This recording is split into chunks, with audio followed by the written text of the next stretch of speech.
Hello yogis. This isn't so much a yoga video as it is a Pilates video using the Pilates Arc. We're going to start standing and warm up the body a little bit. So you can see I have a wide stance with my legs, or a semi-wide stance, and I'm going to reach my arms up overhead and start to go side to side in a very easy, casual way, feeling the sturdiness of my legs. So from the waist down, I'm feeling quite sturdy. You'll notice that I have a slight bend in my knees, and that's helping with that foundation of this pose, if we want to call it that, as we go a little side to side.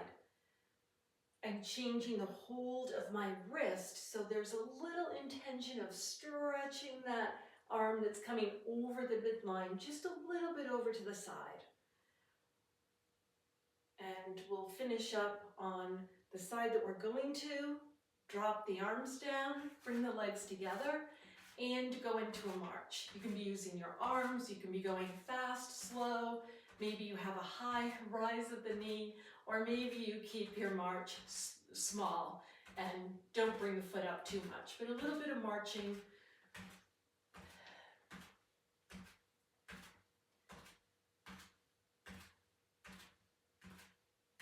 And slow that down so we can, again, now we're finding a little wider stance. Feet a little pigeon-toed, knees bent, hands to the low part of the hips to swirl the hips around.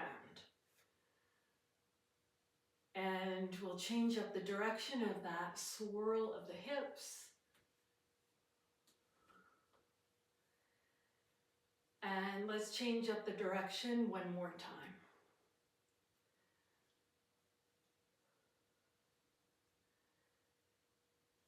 And to get a little back bending in, we'll come out of that pose, bringing the feet together. I'm turning to the side, but you don't need to. I'm putting my hands as if I have jeans pockets, and my fingers are sliding into the pockets, elbows back, and I'm pressing the hips forward and lifting the sternum. And see how far you feel comfortable with the hips going forward. Let's come back up so that the shoulders are stacked over the hips. And one more time, knees bend, hips go forward, elbows back, and there's a serious lifting of the top of the chest. Maybe the hips can go forward a little bit more and all the way back up. We're going to go back to marching, a little slower this time. And if you feel comfortable, try touching elbow to knee. And if that's not working for you, you can kind of act like you're almost there. And some of you will have no problem getting that knee all the way up.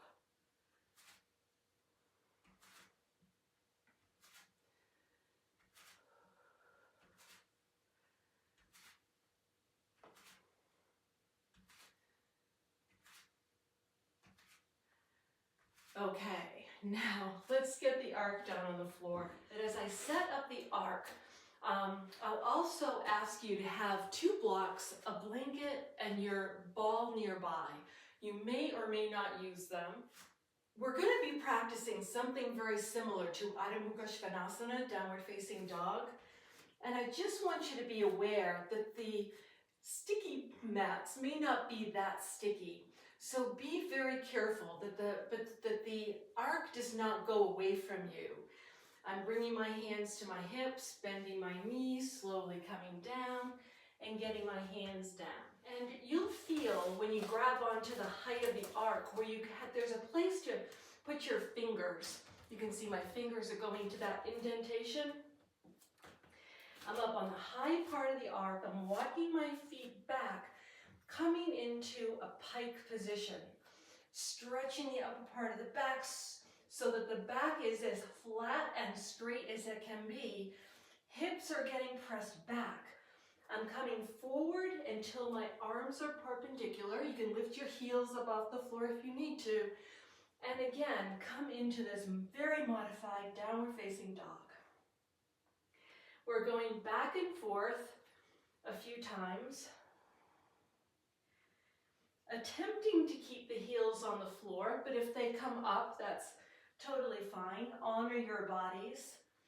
And just like with Adho Mukha Svanasana, downward facing dog, the ears come between the upper arms.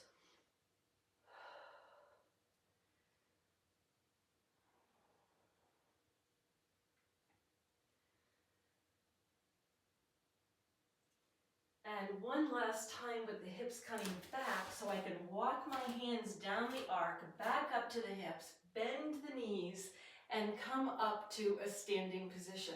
So next we're coming down onto the arc with our hips. And what I'm going to refer to is sitting side saddle. You'll notice that my femur bone is laid in the trough of this arc so that my foot is laying comfortably in front. And I'm able to get the other leg behind a little bit. My foot has disappeared. My knee is in line with my hip. And I'm slowly letting myself come down. And this is where, especially, I'm 5 feet 6 inches tall. And for somebody who's a little bit shorter than that, you may benefit from having a block on the other side so that that comes a little bit closer up. And you could even have the block on the medium height. You decide what works best for you. We're coming into a side bend, allowing ourselves to come down onto the side and back up again. If you're taller and you have a lot of mobility, perhaps you don't need the block and you're able to come all the way down and then come and hold that upper hand with hold the upper wrist with the lower hand. Similar to practicing yoga, we're trying to relax into this stretch as much as possible. And there's not a real pulling of that hand. Be careful with that. In fact, there can even be a little bit of support there. Let's see what happens when we bring the armpit a little forward and then roll open a little. And make sure that the head is resting somehow comfortably, hopefully on that down shoulder as we go back and forth. And I usually do a little bigger motion just so that you can actually see that I'm doing something. You might be doing this a little bit more gently. Okay, we'll release the hold of the hand. You can help the head up if you want to do that. Come all the way up, and we're going to practice on the second side. Excuse the view, but here I am getting the good long part of my femur bone comfortable. You can see that my leg is bent behind me, and I'm coming down onto this side. You might choose to come slowly. Maybe you prefer having a block on this side so you don't have to come down so far, and you might be looking a little bit more like this so that you don't have to take that big side bend. Those of you who can will come down a little bit further, holding the upper hand, with the lower hand holding the wrist, kind of seeing what that feels like, and then maybe a little rocking closed and open. So closed means the armpit is coming toward the floor, and then bringing that back up again. And if you get to a point where you feel like it could feel nice to hang out there or linger for a moment, surely take the time to do that. Just be sure that the head is being supported in some way.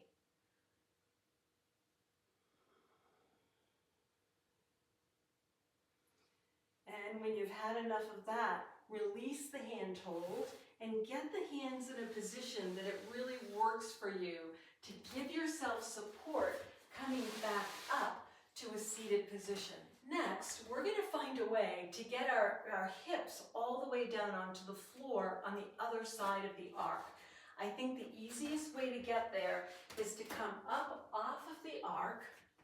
You might even move the arc. I'm going to move mine a little bit so my body ends up more in the center of the space on my mat. I'm bringing my hips all the way down and then acting like I'm going to ride this like a saddle. I'm coming down onto the back body, then reaching for the edges of the arc, pick up my hips into bridge pose, and bring the arc underneath my hips. Now again, you're going to find the holds underneath with your hands. Bring the knees up in toward the chest and float the feet up in the air. Probably the easiest Viparita Karani you will ever do.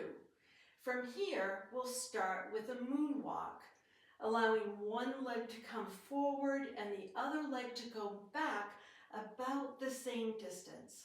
Just this easy motion of the legs going back and forth. As the hamstrings start to warm up, maybe there's a little bit more room that you can have. And the leg going down is always the easier leg. The leg coming forward is stretching the hamstrings. So do your best to find that stretch in the hamstrings. And just like with so many poses, there's part of the body that's very showy. Right now, it's the legs. But I do want you to have a little bit of your mind's eye on the abdominal wall. Make sure that you do not feel like you are in a back bend.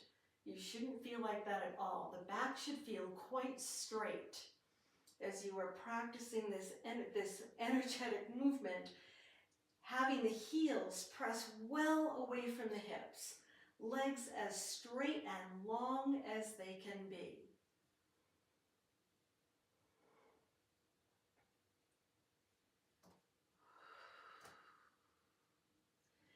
And the next time the legs are coming through center, let's find that upside down pike position and just start to release the legs as if they're going to come behind the head like they're in plow pose and then back up again. We're not coming into plow. We're finding that elasticity in the hamstrings as best we can. So you're really trying to keep the hips down on the arc as best you can. Otherwise, you are going to just flip right into plow pose. So the hips are trying to stay down. The legs are attempting to stay quite long. 2 more of these if you can do it. Please don't let your ego get involved here. If you need to take a break, take a break.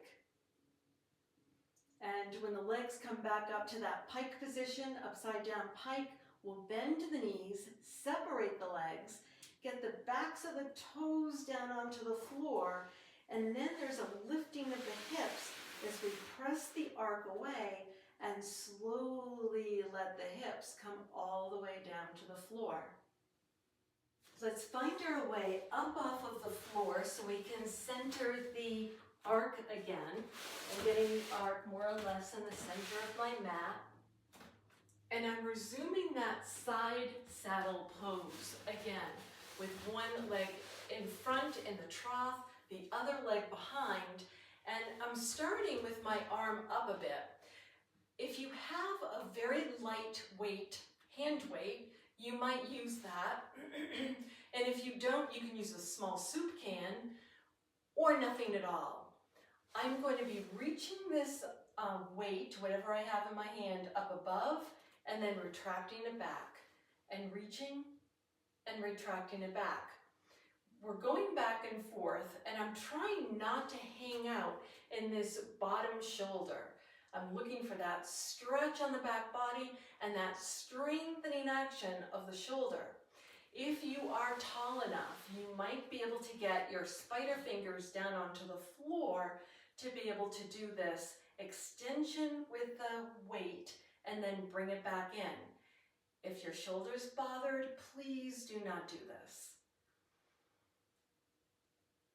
And if you have a weight in your hand, go ahead and put that down. And next we're going to bring the arm up and again bring the armpit toward the arc and back up again. And toward the arc and back up. And a few more times, armpit coming toward and back up. Some of you will be able to come down much further and still have the arm extended long as we take these twisting actions.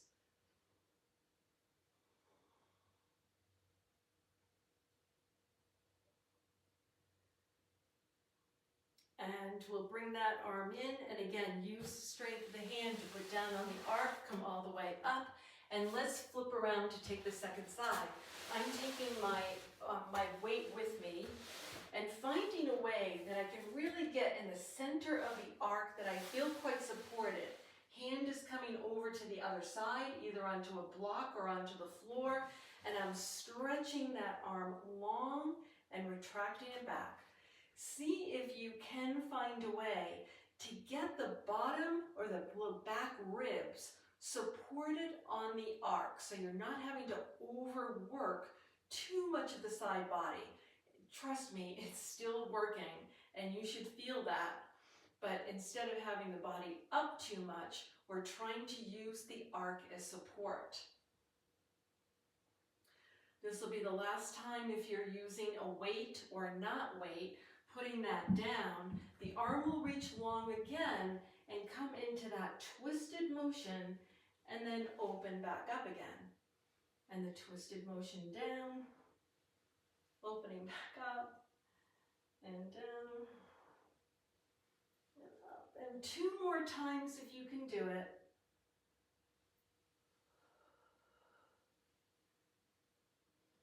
And the next time you're down, you'll get that hand that has been your showy hand to get onto the top part of the arc to press yourself up. I'm going to take that, if you are using a weight, go ahead and get it out of the way at this point. Next, I'm seated right in the well, and I'm starting to lean back a little bit so I can feel the support on my lumbar spine as I take my knees in toward the chest. You can hold behind the backs of the knees and practice letting the legs go up and down. This might be a good first place to start. My yogis know that sometimes we start practicing with just one leg going up. The sternum is lifting, so we're not getting into a crouched position. We're really expressing energy in the back. Maybe both legs will go up simultaneously. And maybe some of you are strong enough to extend the arms and then come in to hug the legs and then extend back up and back in to hug the legs. Try not to round the back too much as you do this action.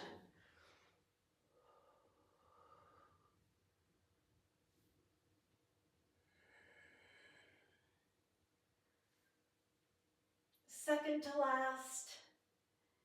And last.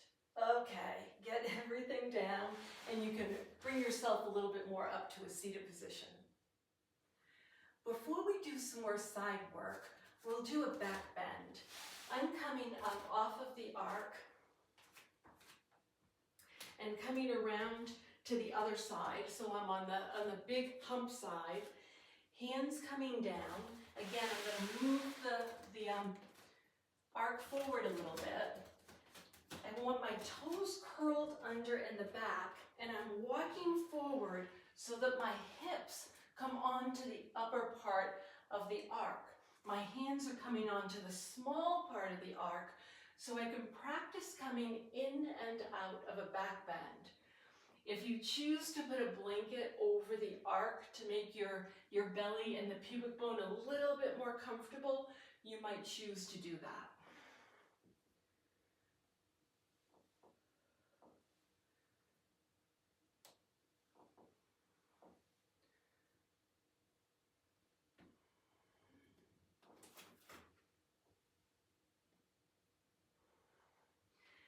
And last time coming into a back bend, lowering myself down, bringing my hands back to hold the outside edges of the arc, lifting myself up, up, up, until I can get back into that pike position to stretch out the low back. This time I have my hands flat on the top of the arc so I can really express that long energy of the body. Knees bend, hands come back to the hips, and slowly come all the way up. Okay, back into side saddle. Again, I'm moving my unit a little bit, coming into the side saddle so that my foot is in front and I'm leaning over. By this time, I think we've woken up the body enough that you might feel comfortable here, either cradling the head, or maybe coming all the way down. Either way works well. I'm extending the lower leg so it is in line with the body. So that extended lower leg is in line with the torso, and then I'm lifting the leg up and holding it there for a few moments. Let's bend the knee and straighten the leg. Bend and straighten, bend, straighten, bend, straighten, and release it down. We'll take the opposite arm all the way up and over and maybe find that big side stretch again. Try to see that you're not coming in with the upper hip point, but that it's staying up. Let's do it one more time. Cradle the back of the head or keep the head down on the lower arm. Hold on to the unit in that hand hold position. Bring the leg up so you can straighten and bend the knee. Next time the leg is straight, let's bring it forward and as far back as it can go. The toes might reach down to the floor. That's opening up that big psoas muscle or stretching the psoas muscle, opening up the front of the hip, and then bring the leg forward and let it come all the way back to rest back there for a moment. 2 more times. Leg comes forward, all the way back to land in that big stretch. See that the hip is open. And 1 more time. Leg comes forward and all the way back for the stretch. I'm getting my toes down onto the floor in the back. Okay, let's bring that knee in and we're going to practice on the second side. I'm turning all the way over and finding a comfortable way to be. I'm cradling the back of my head and I'm lifting the leg up in the air to hold that pose, keeping a fluid quality to my breath.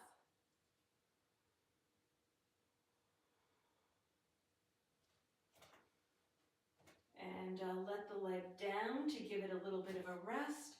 Find that long stretch and seeing what I can do about getting that upper hip to really go away from its own side armpit.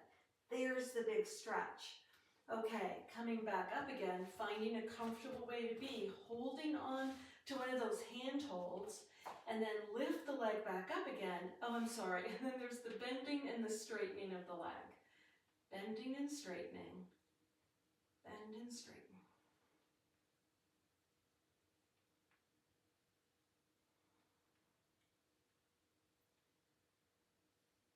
And the next time the leg is straight, it'll come forward and then back and find a place where you might feel like you're in a little bit of a back bend. It's not so much that the spine is in a back bend as the whole front of the body is in a nice big arc.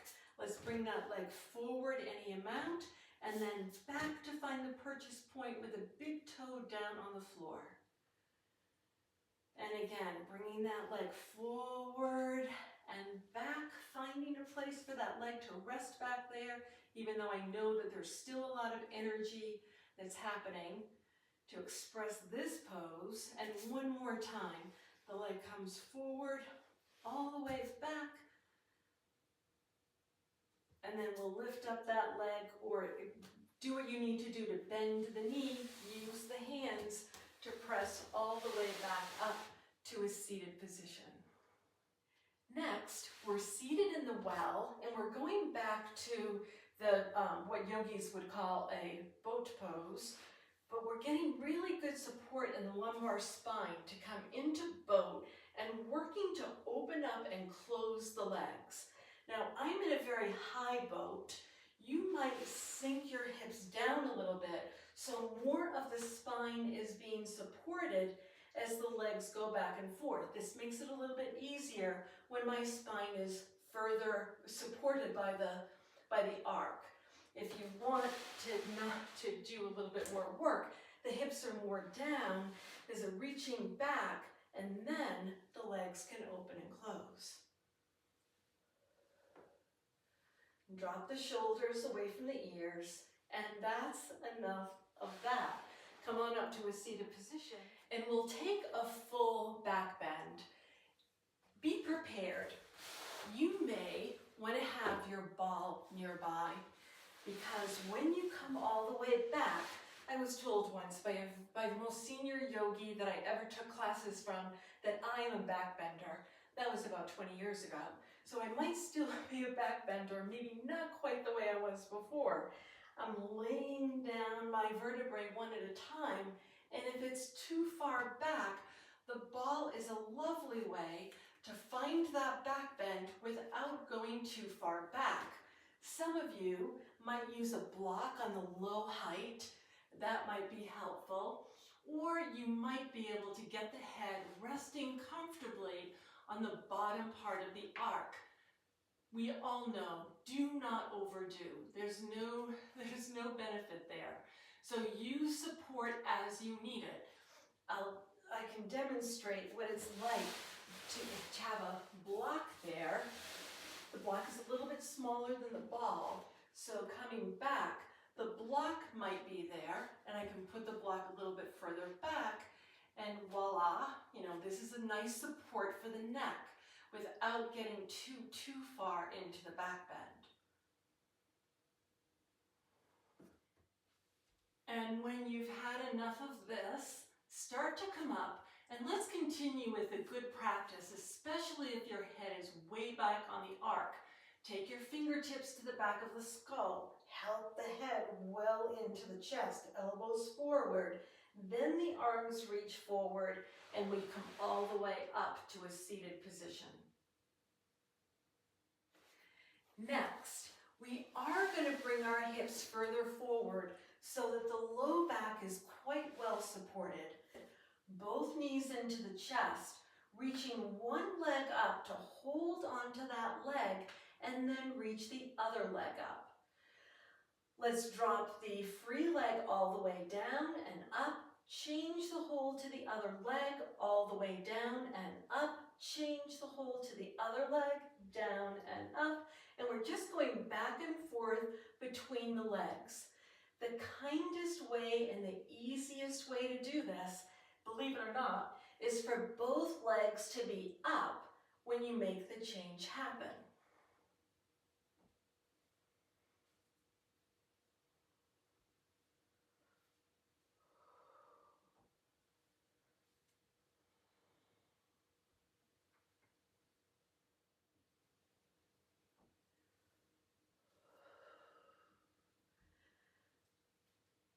And the next time you're holding on to one of the legs, bend the opposite leg, foot down onto the floor, bend the area leg, foot down onto the floor, hands behind the back of the head to take a really slow back bend and back up. So this would be similar to our roll up and roll downs. It's not important to go all the way down. We're not really engaging, we are engaging the abdomens. We're not really engaging the abdomens in any way that is hugely beneficial compared to just coming up and down as I am doing now. You'll notice my head is not coming all the way down.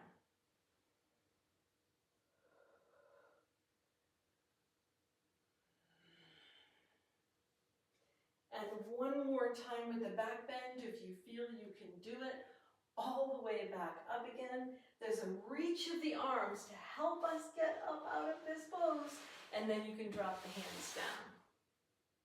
Next, let's get the blanket on top of the arc.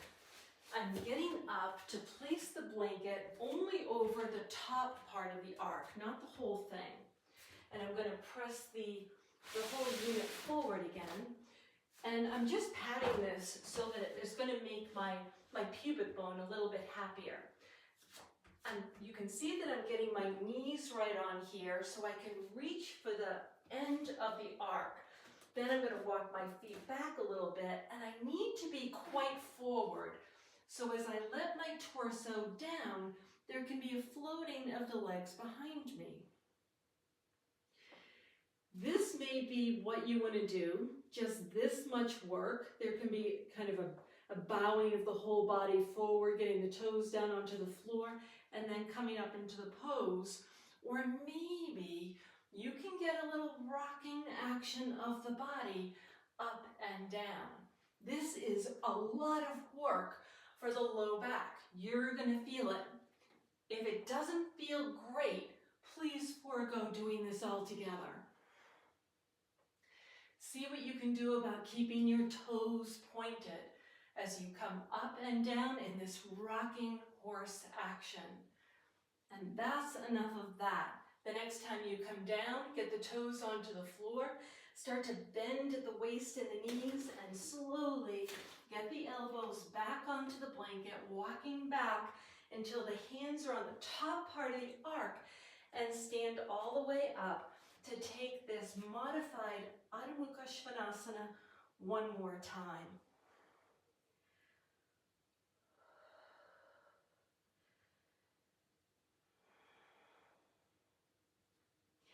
To come out of this pose, there'll be a great bend in the knees. We're going to take the blanket with us as we come up to a standing position, and we can set the blanket aside.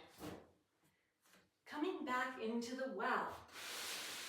I'm getting my hips down into the well.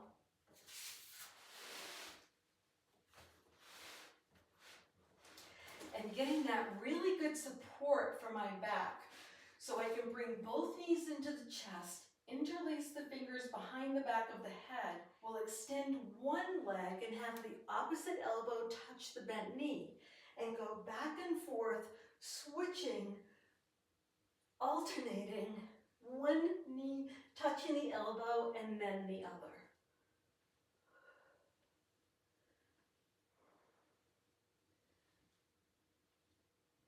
And feet down and release the hands, grab onto the arc to slide up to a little bit higher seat. And here, we're going to come back to that side saddle again, having one leg extended long, arms out to the side, so we can reach toward the extended leg and then away, and toward the leg and away. Going back and forth in this side maneuver.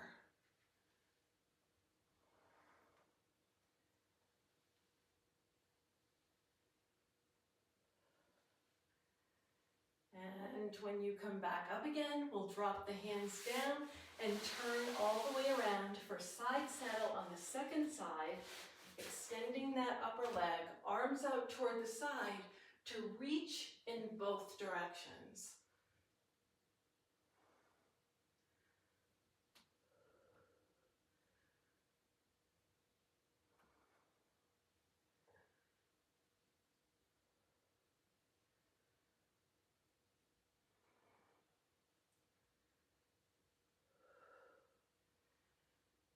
And that's good for now. Getting the hands again on the arc, bend that extended knee to get the hips around. And I'm sorry I said to put the blanket away. We weren't quite done with it. Let's make our way up, and you'll see that it makes sense to get the hips up to that high part of the low well. I still have my hands on the arc as I make my way up to a standing position and then go reach for my blanket again. And this, you could probably do it without a blanket, but since I know my yogis have them, we're just going to set that up on top of the high part of the arc.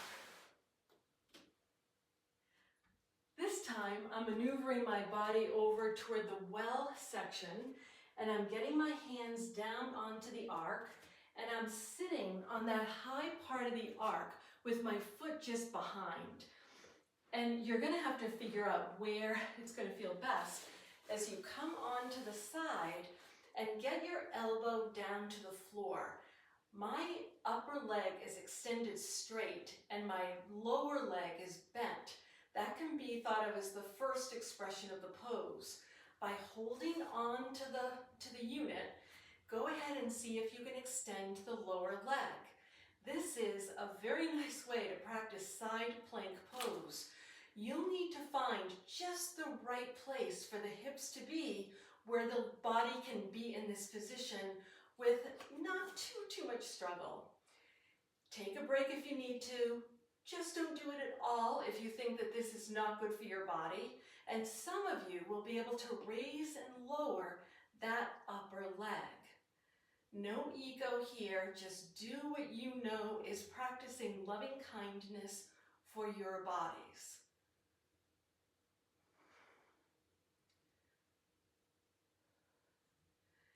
And when you are done, bend that bottom leg, bend the upper leg, and again, use the strength of the hands to make your way up, and we'll practice on the second side.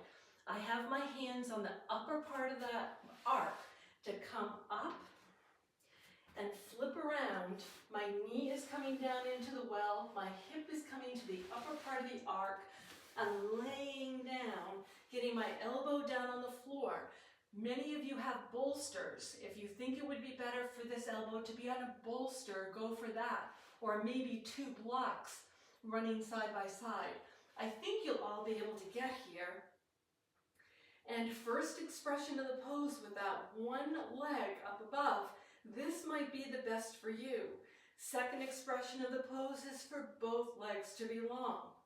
And then maybe, if it's not asking too much, to have a little raising and lowering of that upper leg.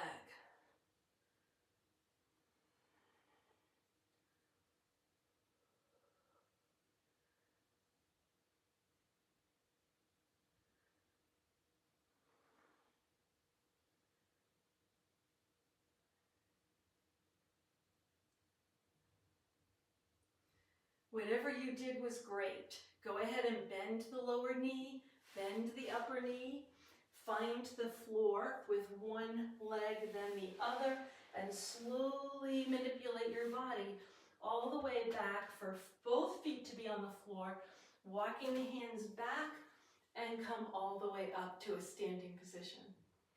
Now we can really set the blankets aside and come back to the arc so that we get close to that side saddle position again. And I'm starting to let myself down as I pick up my upper leg and grab onto the front of the ankle and get myself so that my ribs are supported with the arc. You might just stay here and start to bring the knee back.